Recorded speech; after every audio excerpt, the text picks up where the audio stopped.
주시는 것도 의미가 있을 줄 압니다.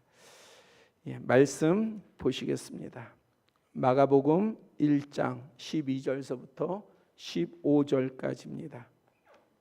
신약성경 53쪽 마가복음 1장 12절서부터 15절까지 봉독해 드립니다. 성령이 곧 예수를 광야로 몰아내신지라. 광야에서 40일을 계시면서 사탄에게 시험을 받으시며 들짐승과 함께 계시니 천사들이 수종 들더라. 요한이 잡힌 후 예수께서 갈릴리에 오셔서 하나님의 복음을 전파하여 이르시되 때가 찼고 하나님의 나라가 가까이 왔으니 회개하고 복음을 믿으라 하시더라. 아멘. 아멘. 여러분들은 하나님 나라에 대해서 얼마나 알고 얼마나 믿고 계십니까?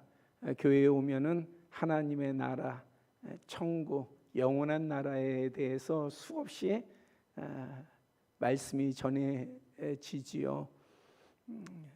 그런데 정말 나는 교회가 아니라 나는 하나님의 나라에 대해서 얼마나 알고 또 얼마나 분명하게 확신하고 있는가?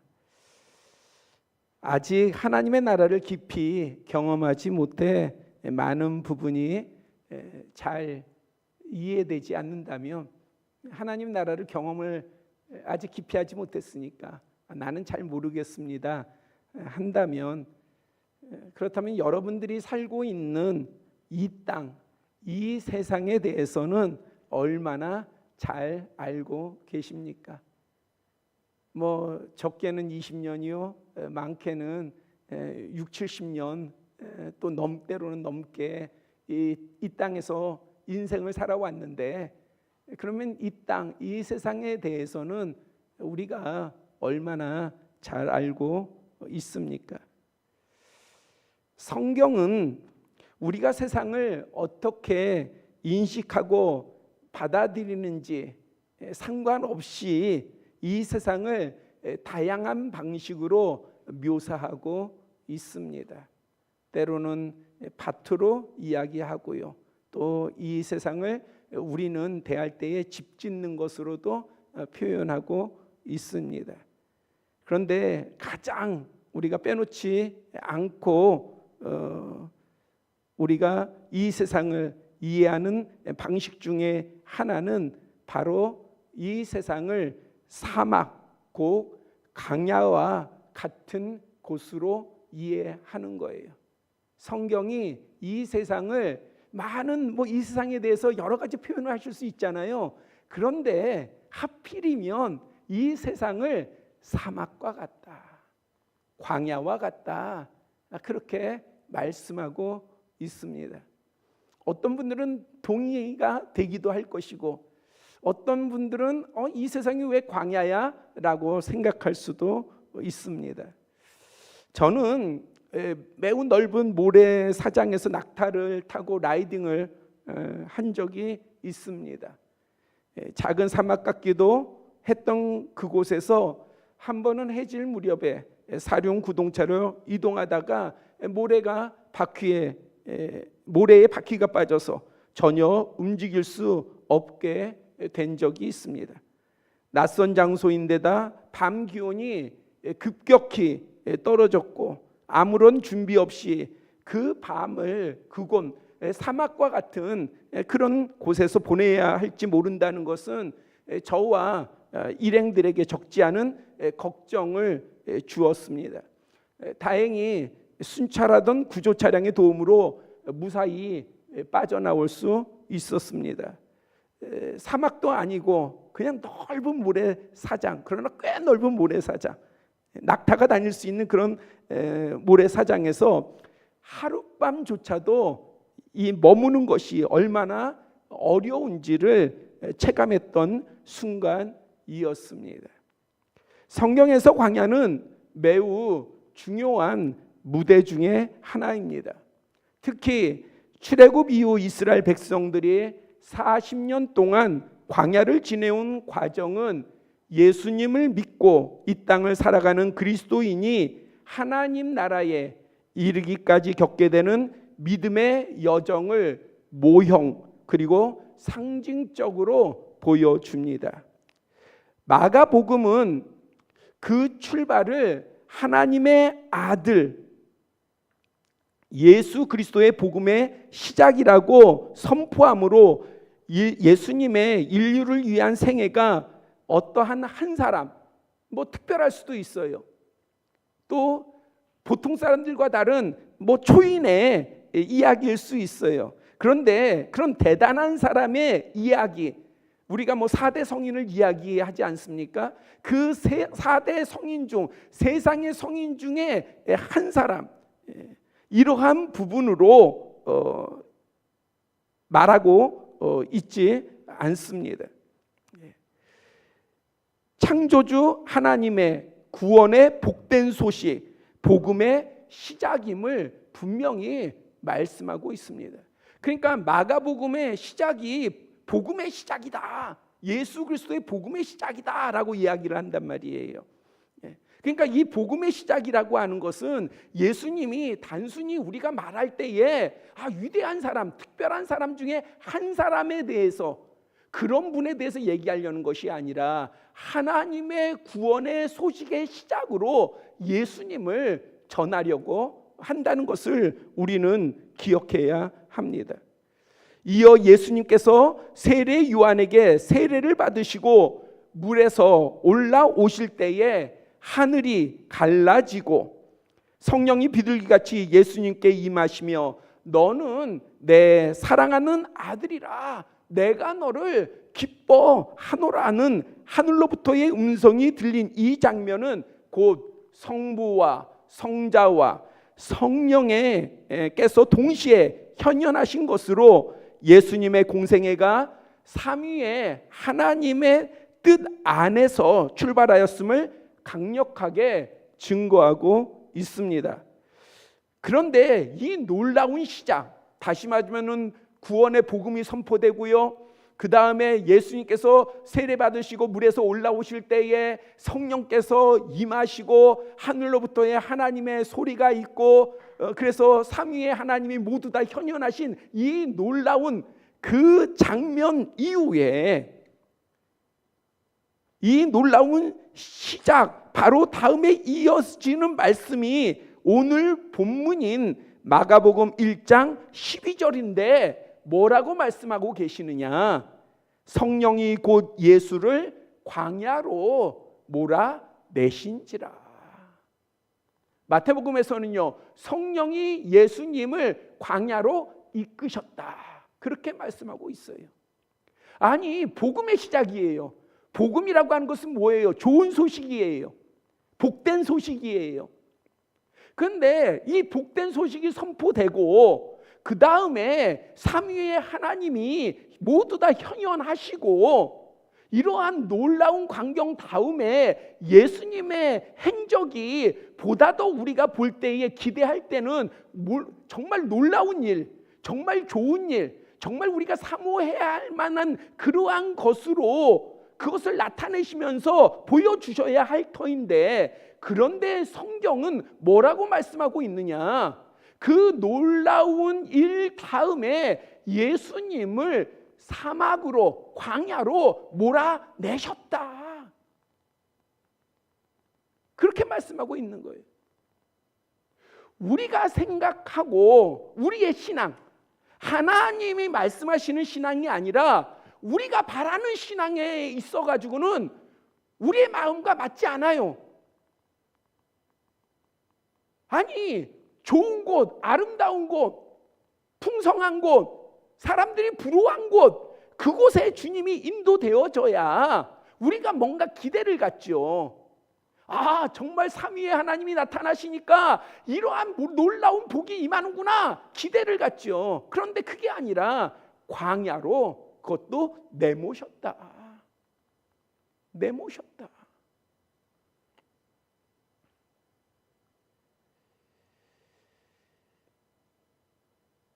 예수님께서 40일 동안 광야에 계셨습니다.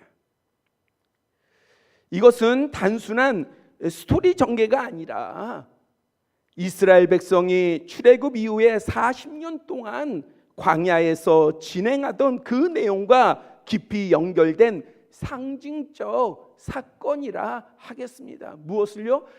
이스라엘 백성들이 광야에서 40년을 보냈는데 예수님께서는 바로 공생애의 시작을 어디에서 시작하셨어요? 40일 광야에서 시작하셨어요. 공생애, 인류를 위한 생애의 첫 시작을 40일 광야에서 시작하셨습니다. 그렇기 때문에 이 두 사건은 상통하는 의미가 있다 하겠습니다.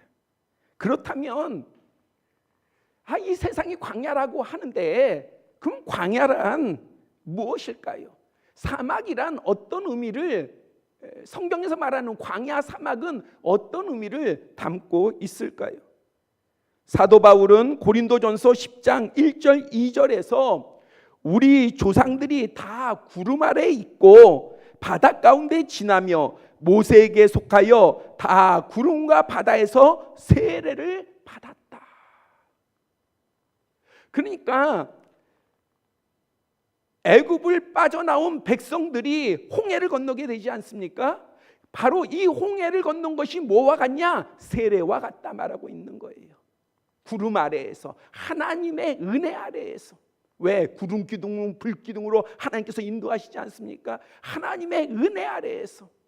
그 다음에 홍해, 붉은 바다를 건너는 것이 바로 세례와 같다. 우리가 마찬가지잖아요. 우리가 하나님의 은혜로 예수 그리스도의 보혈을 힘입어서 우리가 세례를 받지 않습니까?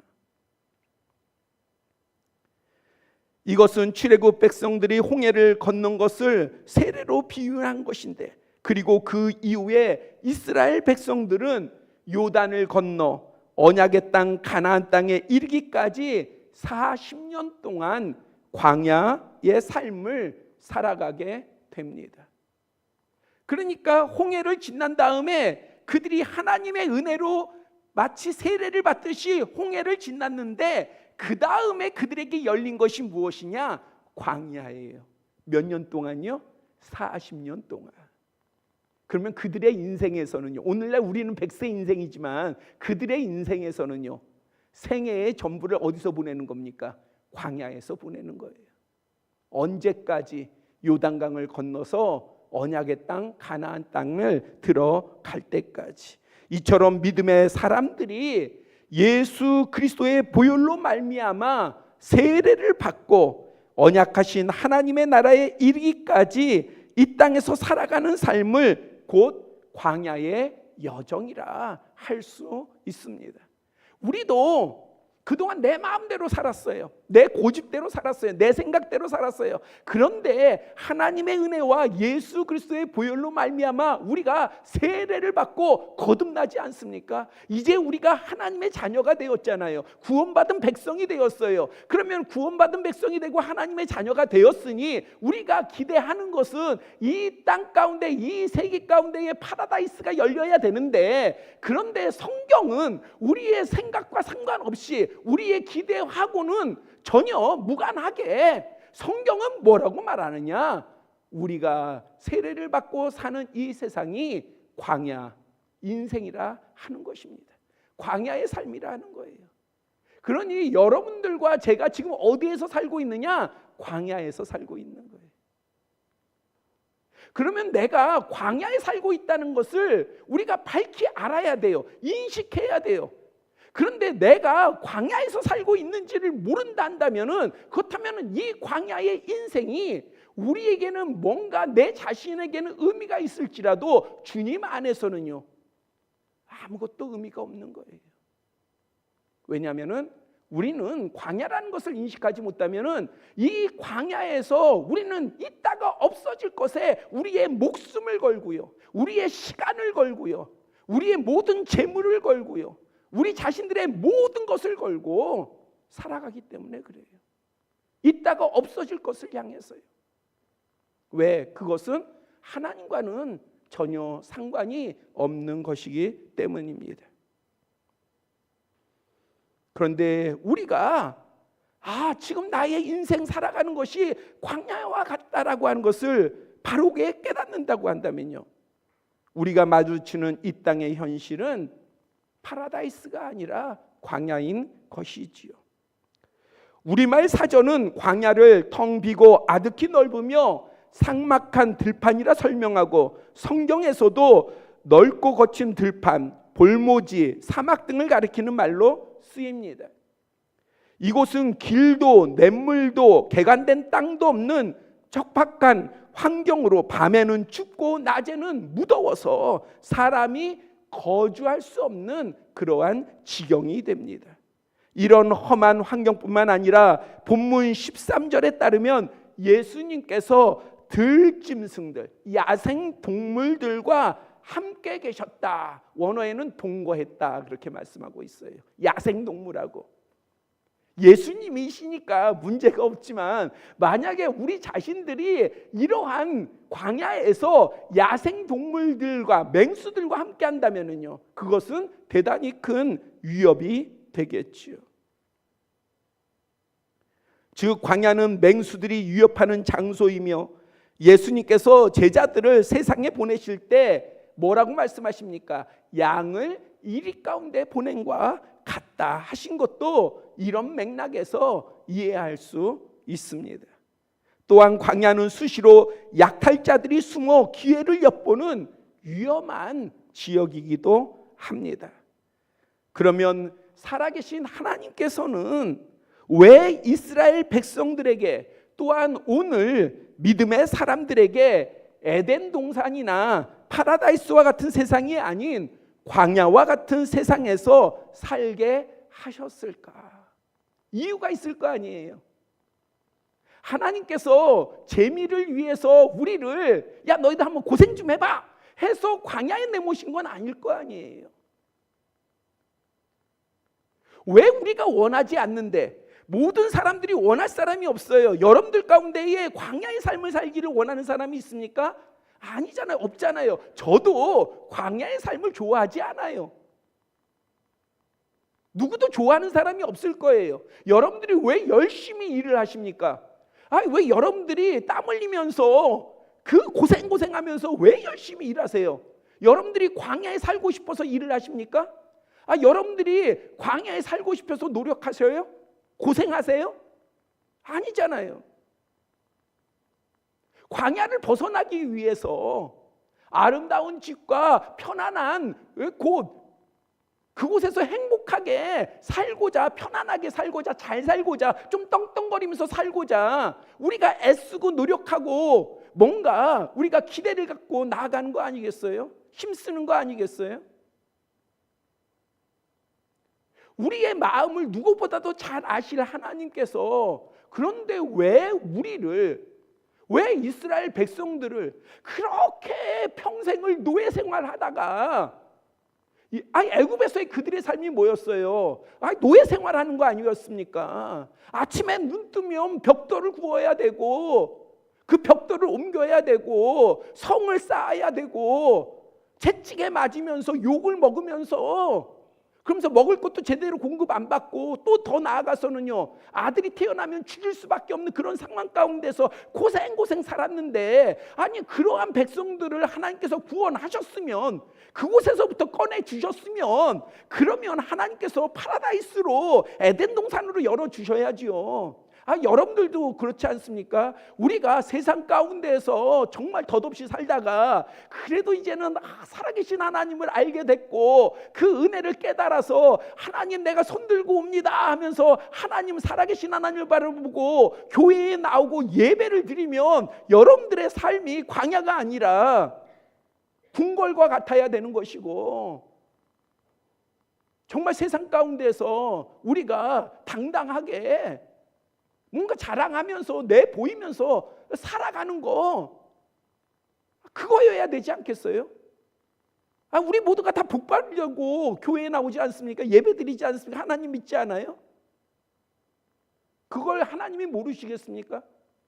그런데 하나님은 그걸 다 아시면서도 이스라엘 백성들을, 그리고 오늘 믿는 우리를 광야로 모시는 거예요. 그렇다면 이유가 있지 않겠어요? 거기에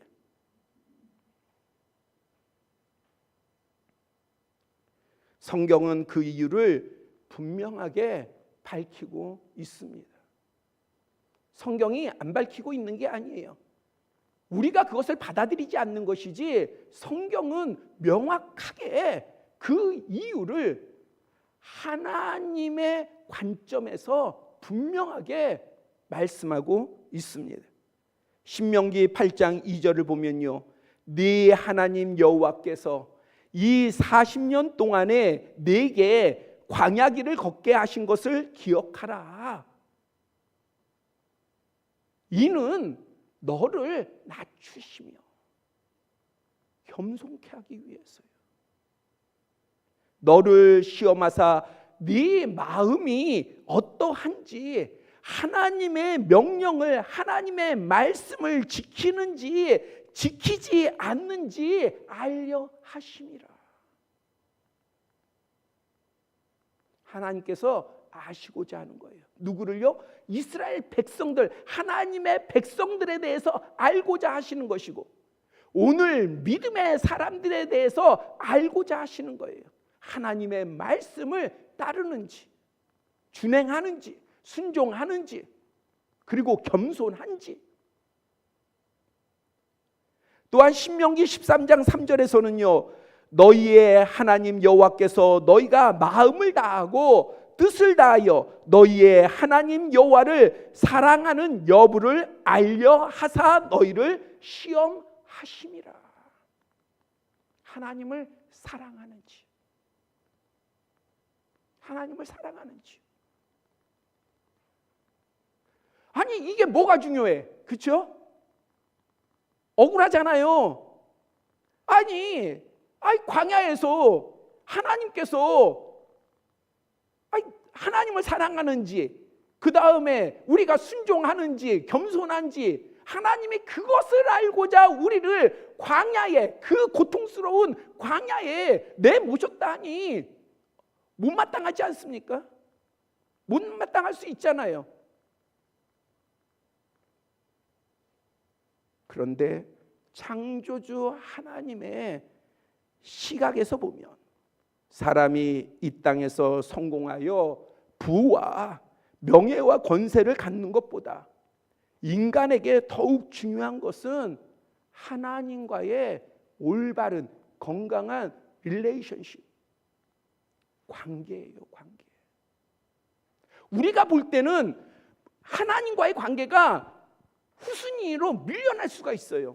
나와 자식과의 관계, 나와 부부와의 남편과 아내와의 관계, 부모와의 관계, 혹은 세상의 어떠한 여러 가지의 나랑 이득 가운데서의 어떤 중요한 관계들, 그 다음에 세상에서 내가 이루고자 하는 것들, 소망하는 것들, 기대하는 것들, 비전들, 꿈들, 목표들, 이게 하나님, 내가 믿는 사람이지만, 내가 하나님을 믿는다고 하고 교회에 나오기도 하고 예배를 드리기도 하지만은, 그러나 내게는 그거는 후순위인 거예요. 제3순위, 제4순위, 때로는 제10순위 밖으로 뭐가요? 하나님의 관계가. 누구에게? 하나님을 믿는다는 사람에게. 왜 하나님이 우리를 광야로 내모셨냐?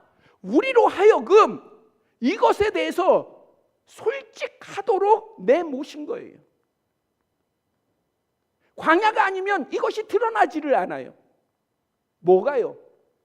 믿는다 하는데 나는 하나님을 사랑합니다. 예, 나는 하나님이 최고입니다. 나는 하나님을 따릅니다. 나는 주님을 따릅니다. 주님의 말씀에 순종합니다. 말은 그렇게 하는데 우리가 궁궐에 살고 풍성한 데 살고 아름다운 데 살고 자랑할 만한 데 살면요, 드러나지가 않아요. 그러나 광야는요, 드러나요. 우리가 하나님과의 관계, 하나님과의 사랑, 그것을 얼마나 소중히 여기고 그것을 얼마나 가치 있게 여기고 있는지, 그것이 드러날 수밖에 없습니다. 하나님께서는요, 첫사람 누구예요? 아담과 하와잖아요. 근데 아담과 하와를 하나님께 어디에 두셨습니까? 광야에 두셨어요? 아담과 하와를 하나님께서 창조하신 다음에 광야에다 두셨습니까? 사막에다 두셨어요? 아니에요. 에덴 동산에 두셨어요. 에덴 동산은 하나님의 동산이에요. 우리가 생각하는 파라다이스보다 훨씬 비밀한 은혜로운 곳이고 복된 곳입니다. 그러면 인간에게 있어서 정말 복, 세상에서 찾을 수 없는 그 좋은 곳인데, 그리고 권세도 주셨어요. 아담이 이름만 지으면 그게 다 이름이 돼요. 그러니 이것은요, 여러분들 그게 왜 축복이 생각할 건데, 그건 권세이기도 하지만요, 또 하나는요, 대단한 머리예요. 그렇죠? 이름을 지었는데 우리는 한 30가지의 뭐에 이름을 짓고 다시 그거 부르자고 하면 부를 수 있겠습니까? 못 부르지? 그걸 다 기억하는 거예요. 왜? 이름으로 명명했으니까. 그러한 능력과 지혜, 그 모든 것들을 다 주셨는데 어떠했습니까? 결국 하나님과 같이 되고자 하여 불순종하였습니다. 죄를 지었어요. 완벽한 환경을 주셨지만 그들은 그곳에조차 하나님께 불순종하였습니다. 즉 인간은 좋은 조건과 환경에 따라 하나님을 사랑하고 순종하는 것이 아니에요. 내가 광야에서 살기 때문에 하나님을 못 믿고, 내가 아름다운 곳에서 거하기 때문에 하나님을 믿고 하는 것이 아니에요. 하나님을 믿는 것은 그것에 의해서 좌우되는 것이 아닙니다. 오히려 광야라는 척박하고 불안정한 여건이나 상황을 통해서 하나님의 은혜와 능력을 더욱 사모하고 의지하게 되고요. 그리고 하나님의 은혜와 하나님의 임재를 체험하게 됩니다. 그게 광야예요. 주님이 내모시는 광야는 어떤 광야냐? 그냥 우리가 말하는 아까 사전적인 의미 가운데서의 광야가 아니라, 지금 주님께서 내모시는 이스라엘 백성들을 내모시고 그 다음에 우리의 믿음의 사람들을 내모시는 이 세상 광야는 주님이 함께 하시는 광야예요. 주님께서 함께 하시는, 하나님께서 함께 하시는 광야입니다. 그래서 우리가 하나님을 더 사모하고 더 의지하게 되는 것이지요. 이스라엘 백성들은 광야에서 불기둥과 구름기둥으로 인도함을 받았고요. 만나와 메추라기로 일용할 양식을 공급받았으며 반석에서는 물이 나오는 기적이 나타났고요. 대적들로부터의 승리를 출애굽기 17장은 증거하고 있습니다. 이런 놀라운 이적들이 계속해서 체험되어지는 거예요. 40년 동안 체험되어지는 거예요.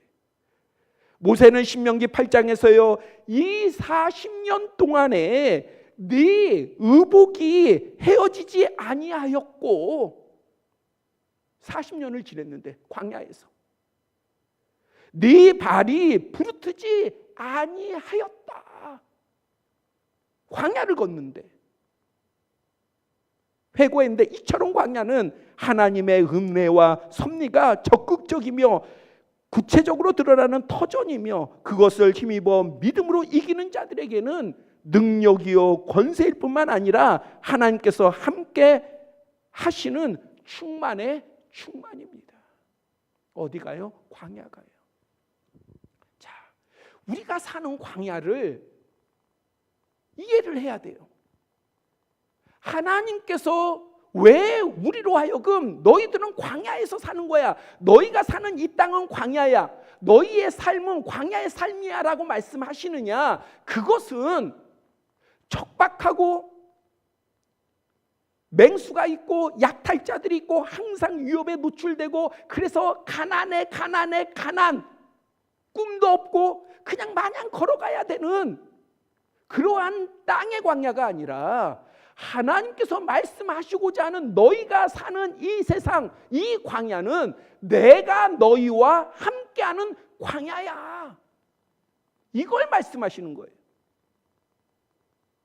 그러니 너희들이 이 광야에서 어떻게 살아야 되느냐? 나를 의지해라. 나를 찾아라. 너희의 인생에서 나를 찾아라. 나는 살아있는 하나님이요, 창조주요, 전능하신 주니 너희들은 마땅히 나를 찾아라. 그리고 나에게 구해라. 그러면 내가 너희에게 줄 것이고, 너희를 열어줄 것이고, 너희와 함께 할 것이고, 너희에게 부어줄 것이다. 그것이 너희가 사는 광야이다. 이 말씀인 거예요. 주님께서 이보다 더 사랑하시고 이보다 더 우리를 위하여서 제시하는 것이 없는데, 그런데도 우리는 주님께서 아무리 우리에게 알려주시고 말씀하시고, 그래서 1년을 주님께 나는 함께 있습니다, 10년을 나는 주님과 함께 있습니다, 나는 20년 30년을 주님과 함께 했습니다 라고 말은 하지만은 여전히 우리가 이 땅에서 사는 광야는 어떤 광야냐? 내 힘으로, 내 능력으로 내가 뭔가 이루어 보겠다. 그래서 내가 뭔가 바꿔보겠다. 나는 바꿀 수 있다. 하나님 없이도, 내가 하나님을 사랑하지 않아도, 하나님이 나를 사랑하지 않아도 나는 얼마든지 내 꿈과 비전을 이룰 수 있다. 무엇으로요? 내 힘과 내 지식과 내 경험을 가지고요. 그것이 내가 사는 광야예요.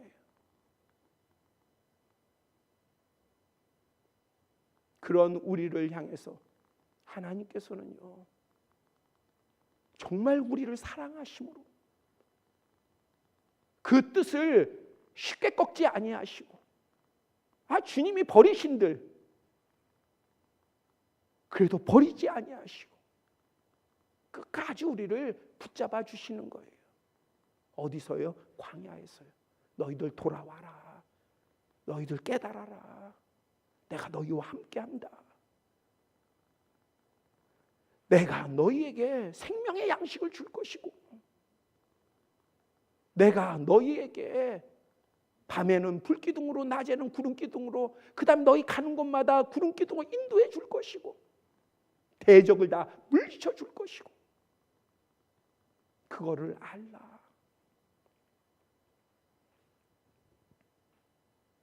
그러므로 우리 또한 광야 같은 이 땅에서의 겪는 고난과 역경, 환난과 고통은 불행과 저주가 아닌 거예요. 광야이니까 힘들죠. 힘든 건 사실이에요. 인생이 쉽습니까? 힘들죠. 그러나 그것이 우리에게 있어서의 불행이 아니에요. 저주가 아니에요. 하나님의 응답과 역사를 초청하는 시간이며 은혜를 더욱 깊이 체험하는 복된 기회입니다. 하나님으로부터 오는 것은 우리가 알게 되는 거예요. 보게 되는 거예요. 우리도 이 땅을 살면서 만나를 보는 것이고, 이 땅을 살면서 구름기둥을 보는 것이고, 이 땅을 살면서 홍해가 열리는 것을 보게 되고 요단강이 열리는 것을 보게 되는 것입니다. 이 모든 과정을 통해 우리는 하나님의 나라의 추상적인 그런 것이 아니고, 그러니까 그냥 하나님 나라면 그냥 막연한 기대. 그래, 내가 죽으면 아무것도 아니면 말고, 근데 하나님이라도 계시면 천국 가면 좋고, 이런 막연한 기대가 아니에요. 우리의 신앙은 이런 막연한 기대가 아니에요. 그냥 상상이 아니에요. 천국 그냥 상상이 아닙니다. 구체적으로 베푸실 상과 기업을 품고 더욱 가까이 나아가는 실체예요. 뭐가요? 하나님의 나라가요. 믿음이 없이는 하나님을 기쁘시게 못하나니, 하나님께 나아가는 자는 어떤 걸 믿어야 돼요? 하나님이 살아계신 걸 믿어야 돼요. 근데 이것만 믿어요? 아니에요. 또 하나 중요한 게 있어요. 하나님께서 상 주시는 자이심을 믿어야 할지니라. 광야가 끝없는 길이 아니란 말이에요. 끝이 있어요. 이스라엘 백성의 광야 인생 영원했습니까? 아니에요. 40년이에요. 우리의 인생이 영원합니까? 아니에요. 이 땅에서 40년이에요. 50년, 60년, 100년? 끝이 있어요. 그런데 하나님께서 말씀하시기를 상이 있다는 거예요. 기업이 있다는 겁니다.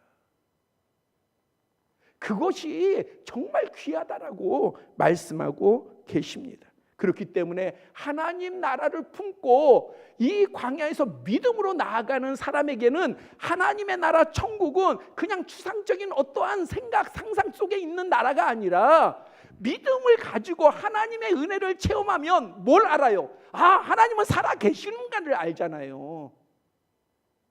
이게 그냥 교회에서 지어서 얘기하는 게 아니라 교회에서 지어서 얘기하는 거면 실체가 없어야죠. 목사가 철학을 이야기하는 거면 그냥 생각으로 그쳐야죠. 그런데 우리가 철학을 나눕니까? 아니잖아요. 살아계신 하나님에 대해서 나누잖아요. 그러면 살아계신 하나님께서는 그냥 멀리 계셔서 구경하십니까? 아니잖아요. 우리의 삶에 역사하시고 또 성령을 부어주셔서 영적인 감동과 감화를 주시고 성령께서 계속해서 우리에게 증거해 주시는 게 뭐예요? 하나님은 살아계신 거, 예수 그리스도로 말미암아 구원함을 받는 거, 그리고 성령의 감동과 감화가 내 삶에서 되게 친밀하고 세밀하게 역사하시는 바를 통해서, 마치 우리가 바람은 눈에 보이지 않지만은 우리가 바람을 겪지 않습니까? 그래서 바람이 분다 얘기하잖아요. 눈에 보이지 않아도. 믿음의 사람에게 있어서 성령은 그래요. 보이지 않지만은, 영이셔서 보이지는 않지만은 충분히 느낄 수 있고 충분히 알 수 있는 거예요. 그래서 그러한 성령의 역사를 통한 나아가는 사람에게서는요, 천국은 이상이 아니에요. 그냥 막연히 언젠가는 가겠지도 아니에요. 천국은 하나님의 통치가 있고요, 하나님의 나라요. 하나님의 나라이기에 뭐가 있어요? 하나님의 백성이 있는 거예요. 그리고 그곳 백성들은요, 우리의 비밀의 은혜 가운데 있는 거예요. 성경은 이렇게 말하고 있어요. 그곳에는 눈물이 없다, 고통도 없다, 괴로움도 없다. 이 땅에 아무리 재벌, 대단한 재벌이라, 제일의 재벌이라 할지라도요, 늙으면요, 나이가 들면요, 죽을 때가 다 되면은요, 초라할 수밖에 없는 게 이 땅이에요. 돈 가지고 해결이 안 돼요. 권세 가지고 해결이 안 돼요. 그러나 하나님의 나라는요, 아니에요.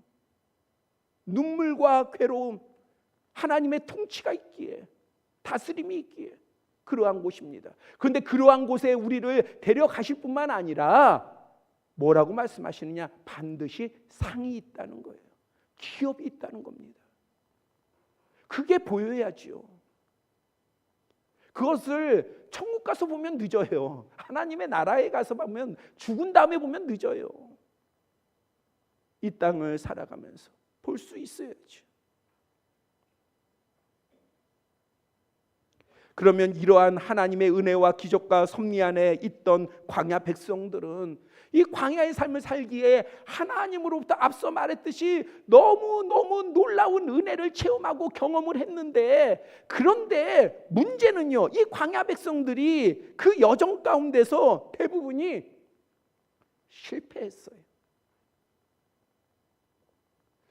우리도 분명히 내가 믿음이 있는데, 하나님에 대한, 나라에 대한 소망도 가지고 있는데, 근데 우리가 이 광야 같은 이 땅을 살아갈 때에 근데 우리도 실패하거든요. 왜 실패할까요? 왜 또 우리 주변에 믿음의 사람들이 넘어지고 깨지고 하나님의 은혜 안에, 하나님의 구원 안에 도달하지 못할까요? 하나님의 복 아래 이르지 못할까요? 그것은 시험을 넘어서지 못하기 때문에 그래요. 시험에 대해서는 계속 반복해서 설명드리지만은, 먼저 하나님께서 우리의 의와 믿음과 순종을 드러내시고자 하시는 테스트, 그것을 우리말 성경에는 시험이라고 이야기하고 있어요. 그 다음에는요, 광야의 삶에서 겪게 되는 시련과 고난, 트라이얼, 고난, 이것을 또한 시험으로 말하고 있습니다. 또한 사탄, 악한 영들, 세상의 유혹과 미혹, 템테이션, 이것 또한 시험으로 우리말 성경에는 말하고 있어요. 그러니까 시험의 세 가지 종류로 말하고 있어요. 그런데 특히 본문 13절은요, 예수님께서 광야에서 사탄에게 시험을 받으셨다 밝히고 있습니다. 마태복음 4장 3절로부터 11절은 이 시험, 템테이션에 대해서는 더욱 자세하게 기록하고 있습니다. 먼저 40일 금식하신 후 예수님의 상황에 맞춰서요, 돌덩어리를 떡덩이 되게 하라 했어요. 우리에게 오는 사탄의 시험은요 되게 강교해요. 그래서 딱 우리의 상황에 맞게 시험이 와요. 기가 막히게 알아요. 내 약함도 알고 내가 뭐에 미혹되는지 쉽게 넘어가는지도 알아요. 그래서 딱 그것으로. 그래서요 우리가 시험에 왜 제가 아까 말씀드렸듯이 광야 인생에서 왜 우리가 실패하는 줄 알아요? 넘어지는 데서 꼭 넘어져서 그래요. 여러분들이 그거를 한 번은 돌파해야 되는데 그걸 돌파하지 못해요. 여러분들 스스로를 자세히 보세요. 다 똑같지 않아요. 각각 넘어지는 데가 있어요. 왜 그렇게 넘어질까요? 똑같은 데서 왜 넘어질까요? 왜 똑같은 것을 우리가 넘어서지를 못할까요? 왜 그것에만큼은 우리가 유독 약할까요? 사탄이 너무 잘 알아서 그래요. 예수님이 지금 40일을 금식하셨어요. 뭐가 지금 제일 귀합니까? 먹는 거죠. 먹는 문제지요. 우리도 그럴 거 아니겠습니까? 광야의 인생 가운데서 여러분들에게 먹는 문제가 이렇게 주어진다고 한다면 여러분들에게 있어서 가장 중요한 것은 돈도 아닐 거예요. 사막에서 돈을 줄까 먹을 거 줄까 물을 줄까 그러면요, 사람들이 뭘 찾겠어요? 돈 찾을 사람 아무도 없어요. 금 찾을 사람 아무도 없어요. 당장에 먹고 마시는 걸 찾지. 그렇죠? 그러니까 각자의 상황 가운데서 사탄이 너무 잘하는 거예요. 그때 예수님께서 사람이 떡으로 지금 떡이 필요한데 근데 예수님께서 뭐라고 말씀하십니까? 사람이 떡으로만 살 것이 아니라 하나님의 말씀으로 살 것이니라. 그러니까 물리쳐지는 거예요, 시험이. 다음으로는요, 하나님과의 관계에 대해서 시험합니다. 성전 꼭대기에 예수님을 서게 한 후에 야, 네가 만일 하나님의 아들이면 그러면 너 한번 여기서 뛰어내려 봐. 그러면은 하나님이 그의 천사들을 시켜가지고 너를 받쳐줄 거야. 시편 기자가 말하잖아요. 세상 사람들이 말합니다. 야, 너희 하나님이 어디 있어? 너가 그렇게 믿는, 너가 사랑한 그 하나님이 어디 있어? 예, 세상 사람들이 나한테 지금 그렇게 얘기합니다. 하나님이요. 애통해 하잖아요. 시험이 돼요. 왜 너는 하나님을 믿는데 그렇게 떵떵거리면서 남들보다 더 잘 살고 더 부하게 권세를 가지고 살지 못해? 너의 하나님은 어디 있어? 그것이 시험이 될 때가 있어요.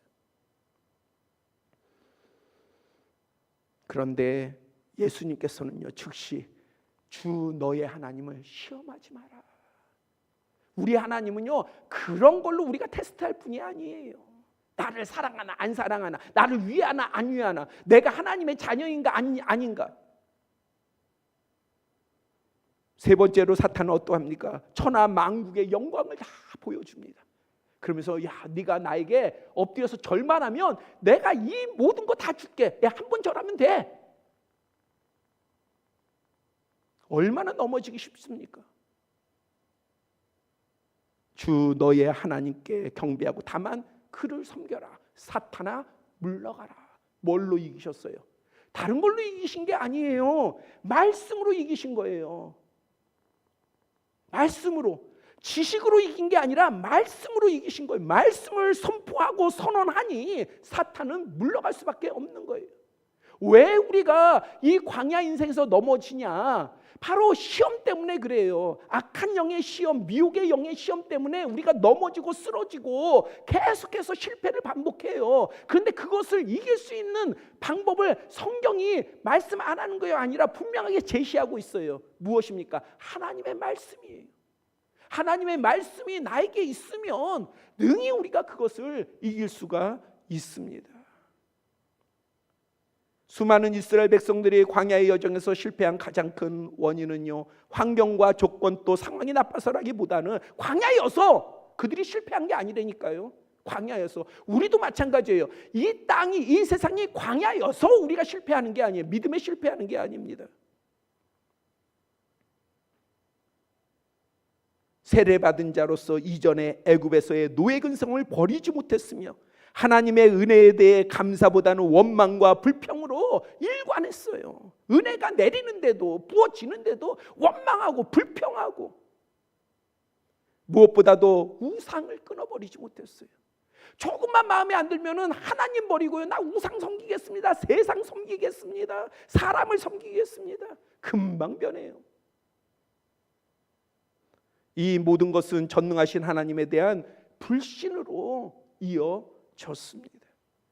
하나님께서는 그 백성에게 하나님의 말씀을 주셨음에도 그들이 그 말씀에 붙들리지 못하고 도리어 악한 미혹에 굴복하여 하나님을 떠난 자, 배역한 자들이 되었어요. 반역한 자들이 되었지 않습니까? 오늘 우리를 향해 악한 영, 미혹의 영과 세상의 시험은 우리의 믿음을 소멸하려고 합니다.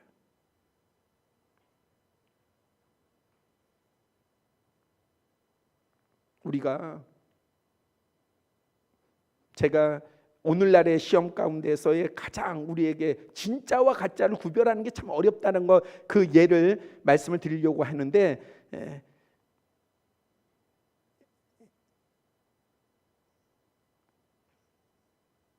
진짜는요 세상의 성공에 있지 않아요.